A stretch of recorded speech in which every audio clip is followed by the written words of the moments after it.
Cinema ആരാധകരെ ആനന്ദത്തിൽ ആറാടിച്ച പ്രേമലു എന്ന ചിത്രത്തിന് രണ്ടാം ഭാഗം ഒരുങ്ങുന്നു.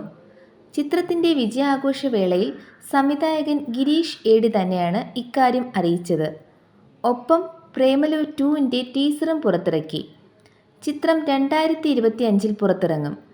പ്രേമലുവിലെ താരങ്ങളെ തന്നെ മുൻനിർത്തിയാണ് ചിത്രം ഒരുങ്ങുന്നത്.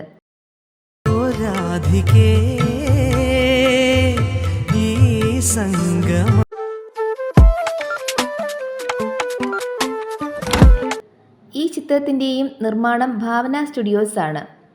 മലയാളത്തിൽ വൻ വിജയമായ ഈ ചിത്രം തെലുങ്കിലും തമിഴിലും ബോക്സ് ഓഫീസ് വിജയം നേടിയിരുന്നു. നീണ്ട കാലത്തിന് ശേഷം കേരളത്തിലെ തിയേറ്ററുകളിൽ ആളുകളെ നിറച്ച ചിത്രം കൂടിയായിരുന്നു പ്രേമലു.